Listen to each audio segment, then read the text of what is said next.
আসসালামু আলাইকুম everyone. Comprehensive এক্সামের বিগত পরীক্ষায় বারবার আসা 70টি এমসিকিউ এর ব্যাখ্যা সহ সমাধানের আজকে part 2। Number 36, invasive procedure for the management of cancer patient. Cancer patient management করতে গেলে কি কি ইনভেসিভ প্রসিজার করতে হয়?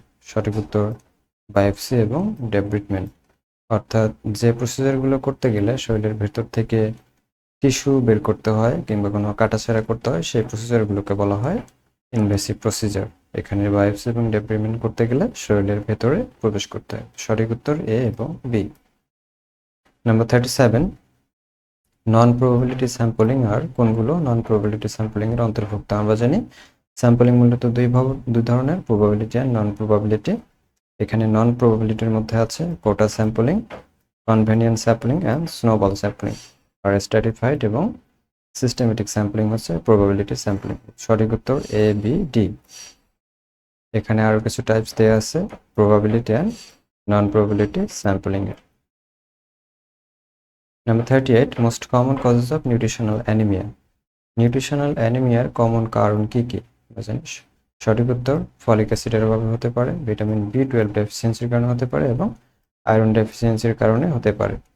তাহলে সঠিক উত্তর এ, বি, সি, অর্থাৎ নিউট্রিশনাল অ্যানিমিয়ার কারণ A, B, C. Number 39, purposes of tracheostomy care.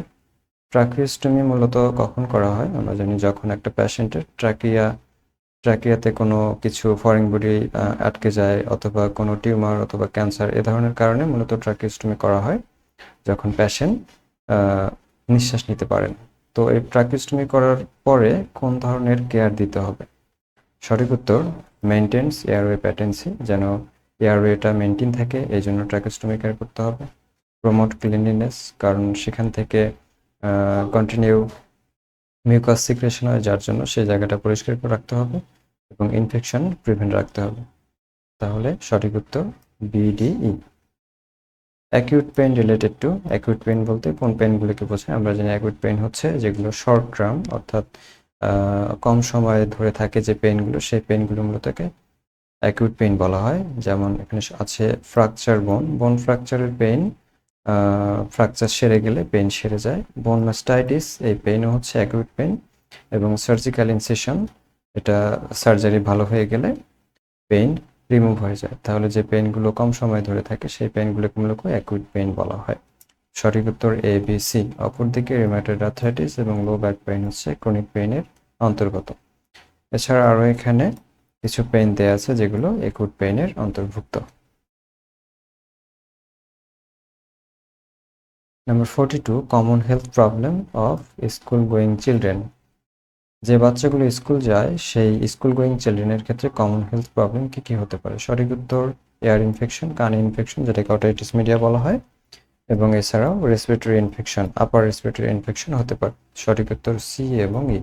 অপরদিকে ডিপ্রেশন, অ্যাংজাইটি, আলঝাইমার ডিজিজ বা হাইপার টেনশন, এগুলো স্কুল গোয়িং চিলড্রেনের প্রবলেম নয়।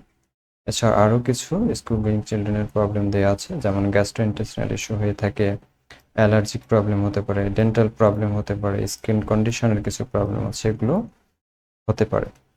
নাম্বার 43, নন নার্কোটিক অ্যানালজেসিক্স। আমরা জানি অ্যানালজেসিক্স হচ্ছে যে ড্রাগগুলো পেইন কিলার হিসেবে ব্যবহার করা হয়, তাদেরকে অ্যানালজেসিক্স বলা হয়। তো অ্যানালজেসিক্স মূলত দুই ধরনের আছে, নার্কোটিক এবং নন নার্কোটিক। তো নার্কোটিক অ্যানালজেসিক্সগুলো মূলত অপিয়াম এবং সিনথেটিক্স ভাবে প্রস্তুত করা হয়, এবং নন নার্কোটিক অপিয়াম থেকে তৈরি করা হয় না। তো এখানে বলা হয়েছে নন নার্কোটিক অ্যানালজেসিক্স কোনগুলো, অর্থাৎ যেগুলো অপিয়াম থেকে তৈরি করা হয় না। সঠিক উত্তর NSAID, non steroidal anti inflammatory drugs, acetyl salicylic acid এবং অ্যাসিটামিনোফেন হচ্ছে নন নার্কোটিক অ্যানালজেসিক্স। এখানে নার্কোটিক এবং নন নার্কোটিকের এক্সাম্পল দেওয়া আছে, এগুলোকে নার্কোটিক অ্যানালজেসিক্স বলা হয় এবং এগুলো হচ্ছে আমাদের নন নার্কোটিক অ্যানালজেসিক্সের উদাহরণ। Number 44, hormonal contraceptive methods. Contraceptive মেথডসের মধ্যে হরমোনাল মেথডসে কি কি আছে? সঠিক উত্তর নরপ্লান্ট এবং ওরাল পিল হচ্ছে হরমোনাল কন্ট্রাসেপটিভ মেথডস। এছাড়া কপার টি, আইইউসিড এবং কন্ডম হচ্ছে মেকানিক্যাল মেথডস। সঠিক উত্তর বি এবং ই। রেনাল ফাংশন টেস্ট, অর্থাৎ কিডনি সমস্যা হলে কোন ধরনের টেস্ট আমরা করে থাকি? সঠিক উত্তর ব্লাড ইউরিয়া নাইট্রোজেন, যেটাকে বিইউএন বলা হয়। সিরাম ক্রিয়েটিনিন টেস্ট করা হয় এবং সিরাম ইলেকট্রোলাইট টেস্ট করা হয়ে থাকে। সিরাম অ্যালবুমিন এবং সিবিসি, যেটাকে কমপ্লিট ব্লাড কাউন্ট বলা হয়, এর দুটোর দ্বারা রেনাল ফাংশন টেস্ট ইভালুয়েশন করা যায় না। তো সঠিক উত্তর এসিই। এছাড়াও আরও কিছু এখানে টেস্ট দেওয়া আছে যেগুলো রেনাল ফাংশন আইডেন্টিফাই করে। Number 46, aetiology of dementia. Dementia মানে হচ্ছে স্মৃতিভ্রংশ। তো এই স্মৃতিভ্রংশের এটিওলজি কি কি? সঠিক উত্তর সাবস্টেন্স অ্যাবিউজ, অর্থাৎ যারা অ্যালকোহল বা বিভিন্ন ধরনের ড্রাগ নিয়ে থাকে তাদের ক্ষেত্রে ডিমেনশিয়া হতে পারে, ওল্ডার এজের ক্ষেত্রে ডিমেনশিয়া হতে পারে, এবং ভাস্কুলার ডিটেরিওরেশনের ক্ষেত্রে ডিমেনশিয়া হতে পারে। ভাস্কুলার ডিটেরিওরেশন মানে হচ্ছে ব্লাড ভেসেলগুলো যখন আস্তে আস্তে নষ্ট হয়ে যায়। সঠিক উত্তর এ বি ডি। এছাড়াও আরও কিছু এটিওলজি এখানে দেওয়া আছে, যেমন আলঝেইমার ডিজিজের ক্ষেত্রে হতে পারে, Parkinson disease, Huntington disease, nutritional deficiency, psychiatric disorder, এগুলোর ক্ষেত্রেও আমাদের ডিমেনশিয়া হতে পারে। সঠিক উত্তর আমাদের A B D. Number 47, nursing management of head injury. Head injury পেশেন্টের নার্সিং ম্যানেজমেন্ট কী কী করতে হবে? সঠিক উত্তর হেড ইনজুরির ক্ষেত্রে ব্লাড কন্ট্রোল করতে হবে, সাথে একটা আইভি ইনফিউশন স্টার্ট করতে হবে, যেমন হার্টম্যান সলিউশন, এবং সাথে সাথে যেহেতু ব্লিডিং হচ্ছে যার জন্য ব্লাড গ্রুপিং এবং কোসমাস করতে হবে। তো নর্মাল স্যালাইন এবং এলিভেটেড ফুড এটা করা যাবে না। সঠিক উত্তর A C E. Common child disease, বাচ্চাদের ক্ষেত্রে কমন ডিজিজ কি কি আছে? সঠিক উত্তর দাঁতের প্রবলেম, যেগুলো ডেন্টাল ক্যারিজ বলা হয়, ডায়রিয়া একটা কমন প্রবলেম, এবং ওয়ার্ম ইনফেস্টেশন, এটা হচ্ছে কৃমি সমস্যা। এগুলো অনেক কমন ডিজিজ, বাট হাইপোগ্লাইসেমিয়া বা নিউনেটাল জন্ডিস হচ্ছে বাচ্চাদের কমন প্রবলেম নয়। এছাড়াও আরও কিছু এখানে প্রবলেম দেওয়া আছে, রেসপিরেটরি সিস্টেমের গ্যাস্ট্রোইন্টেস্টিনাল প্রবলেম, এরপর মিজলস ইমিউনাইজেশন প্রবলেম কিছু দেওয়া আছে, এগুলো হচ্ছে বাচ্চাদের ক্ষেত্রে common. 49, benefits of nursing process. Nursing প্রসেসের ক্ষেত্রে বেনিফিটস আমরা কি কি পেয়ে থাকি? নার্সিং প্রসেস ফলো করলে আমরা কেয়ারকে কন্টিনিউভাবে করতে পারি। এটা কন্টিনিউটি কেয়ারকে হেল্প করে। আর্লি ডিটেকশন অফ ডিজিজ, কোনো ডিজিজকে খুব দ্রুত শনাক্ত করতে সাহায্য করে, এবং রেকর্ড মেনটেন করতে, তথ্য রেকর্ড করতে সাহায্য করে। আমাদের সঠিক উত্তর বিসিই।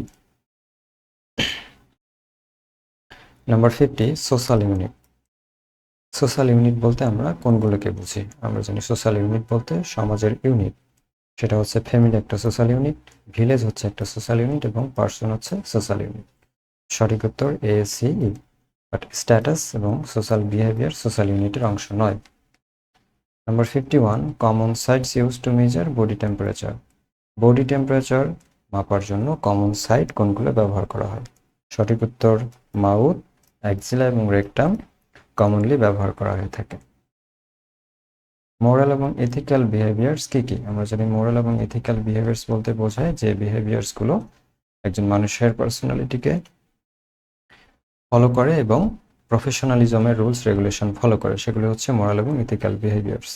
এখানে অনেস্টি, নলেজ, প্যাশেন্স এবং জাজমেন্ট সবগুলোই একটা মানুষের পার্সোনালিটি এবং প্রফেশনালিজমকে ফলো করে, যার কারণে এখানে অনেস্টি, নলেজ, প্যাশেন্স এবং জাজমেন্ট হচ্ছে মোরাল এবং এথিক্যাল বিহেভিয়ার্স। সঠিক উত্তর A B D E. Number 53, colostrum contents. Colostrum কি কি নিয়ে গঠিত, বা কলোস্ট্রামের মধ্যে কি কি উপাদান থাকে? সঠিক উত্তর মিনারেলস থাকে, ইমিউনোগ্লোবিন এ থাকে, এবং কার্বোহাইড্রেট থাকে, যার জন্য কলোস্ট্রামকে একটি আদর্শ খাবার বলা হয় বাচ্চাদের জন্য। সঠিক উত্তর A B E. Non verbal communication, আমরা জানি কমিউনিকেশনের মধ্যে দুটো টাইপস আছে, verbal and non verbal communication. Verbal communication কথা বলার মাধ্যমে যেটা হয়, এবং নন ভার্বাল যেটা কথা বলা ছাড়া যেটা করা হয়ে থাকে। এখানে সঠিক উত্তর হচ্ছে টাচ একটা non verbal communication, body movement একটা নন ভার্বাল কমিউনিকেশন, এবং আই কন্ট্যাক্ট একটা নন ভার্বাল কমিউনিকেশন। অপরদিকে লেকচার এবং টেলিফোন কমিউনিকেশন হচ্ছে ভার্বাল কমিউনিকেশন। সঠিক উত্তর A C D. Number 55, sign of severe dehydration. Dehydration হলে, যখন সিভিয়ার ডিহাইড্রেশন হয়ে যায়, তখন তার সাইন কি কি দেখা যায়? আনএবল টু ড্রিঙ্ক, অর্থাৎ বাচ্চা ড্রিঙ্ক কোনো কিছু পান করতে পারবে না, ল্যাথার্জিক লুক হবে এবং চোখগুলো নিচে ডেবে যাবে, যেটাকে সানকেন আই বলা হয়। সঠিক উত্তর ADE। Number 56, common sites of cancer in female patient. মহিলা পেশেন্টের ক্ষেত্রে ক্যান্সারের কমন সাইট কি কি? সার্ভিক্স এবং ব্রেস্ট ক্যান্সার হচ্ছে অনেক বেশি কমন। সঠিক উত্তর বি এবং D. Epidemiological triad consist of.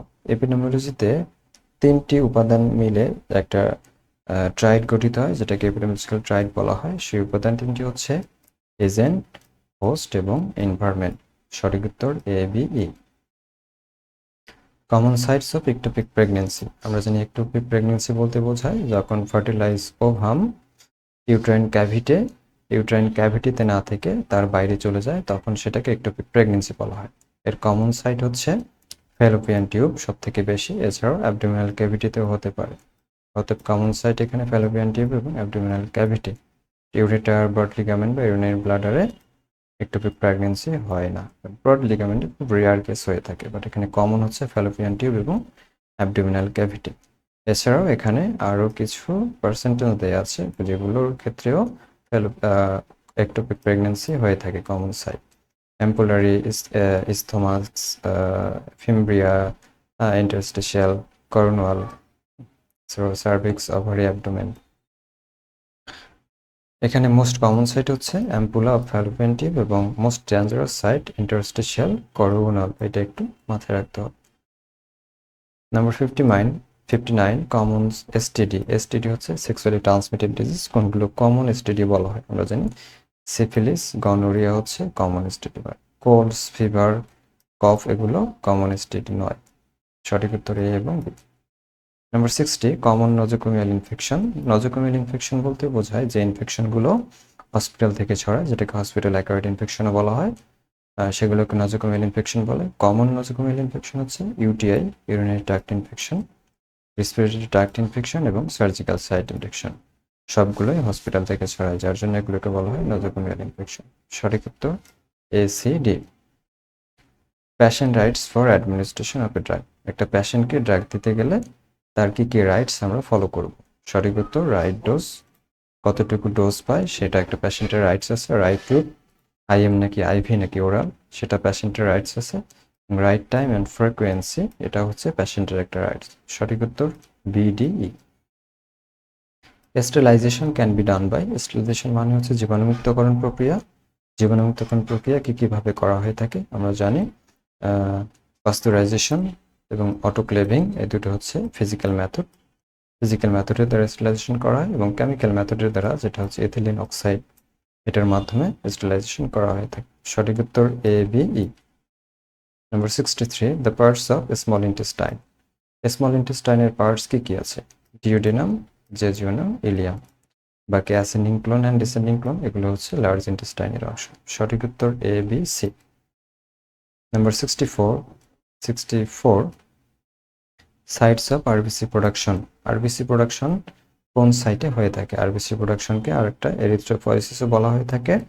তো আমরা জানি ইয়ক স্যাক এবং বোন ম্যারো থেকে আরবিসি প্রোডাকশন হয়ে থাকে। বাকি স্টোমাক, লিম্ফ নোড বা থাইরয়েড গ্ল্যান্ড থেকে আরবিসি প্রোডাকশন হয় না। তো সঠিক উত্তর বি এবং সি। নর্মালি আমরা জানি বোন ম্যারো থেকেই ম্যাক্সিমাম আরবিসি প্রোডাকশন হয়। এছাড়াও yolk sac first trimester and liver এবং স্প্লিন সেকেন্ড ট্রাইমেস্টার, এগুলো থেকে আমাদের আরবিসি প্রোডাকশন হয়ে থাকে। সঠিক উত্তর বি এবং সি। এন্ডোক্রাইন গ্ল্যান্ডস কোনগুলো? আমরা জানি গ্ল্যান্ডস মূলত দুই ধরনের আছে, exocrine and endocrine. Exocrine gland হচ্ছে যেগুলোর নালী আছে, এবং এন্ডোক্রাইন গ্ল্যান্ড যেগুলো হচ্ছে নালী নাই, নালীবিহীন গ্ল্যান্ড। তো নালীবিহীন গ্ল্যান্ডস কোনগুলো? এখানে বলা আছে এন্ডোক্রাইন গ্ল্যান্ডস আর ডাকলেটস গ্ল্যান্ড, নালীবিহীন গ্ল্যান্ডস দ্যাট সিক্রেটস হরমোন, যেগুলো হরমোন সিক্রেট করে এবং ডাইরেক্টলি ব্লাডের মাধ্যমে মিশে যায়। এগুলো মূলত আমাদের বডি ফাংশন যেমন মেটাবলিজম, গ্রোথ, রিপ্রোডাকশন এবং মুড নিয়ন্ত্রণ করে। যেমন parathyroid hormone, thyroid gland and ovary, এগুলো হচ্ছে আমাদের এন্ডোক্রাইন গ্ল্যান্ডস। বাকি প্যারোটিড এবং সাবমেন্ডিবুলার এগুলো হচ্ছে এক্সোক্রাইন গ্ল্যান্ড। এছাড়া আরও কিছু এখানে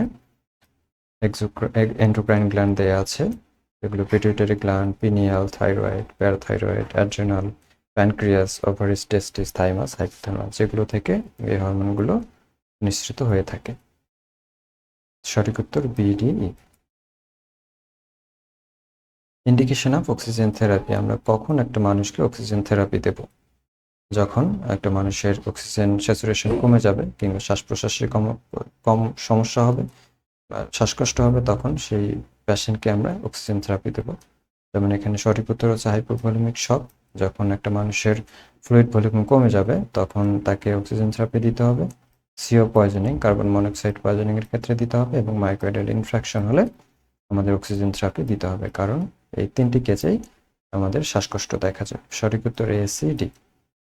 হিউম্যান রাইটস কোনগুলো? আমরা জানি হিউম্যান রাইটস হচ্ছে এডুকেশনাল রাইটস বা শিক্ষার অধিকার, ওয়েলফেয়ার রাইটস ভালো থাকার অধিকার, এবং ইন্ডিভিজুয়াল রাইটস মানুষের একটা করে অধিকার আছে। সঠিক উত্তর A, C, E. Milestone of development during the first year of age of children. একটা বাচ্চার প্রথম বছরে কি কি ডেভেলপমেন্ট হতে পারে?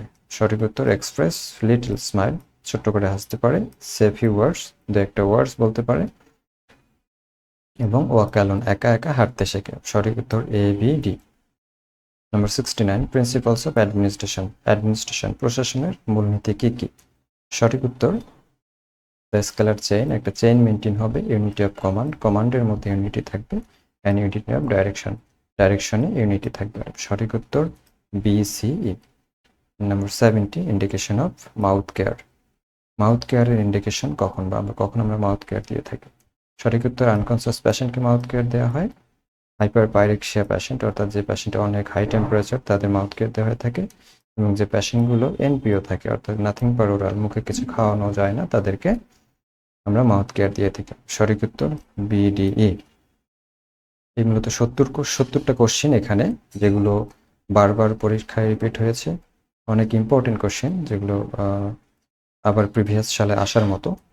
তো এই কোশ্চেনগুলো খুব ভালোভাবে দেখতে হবে।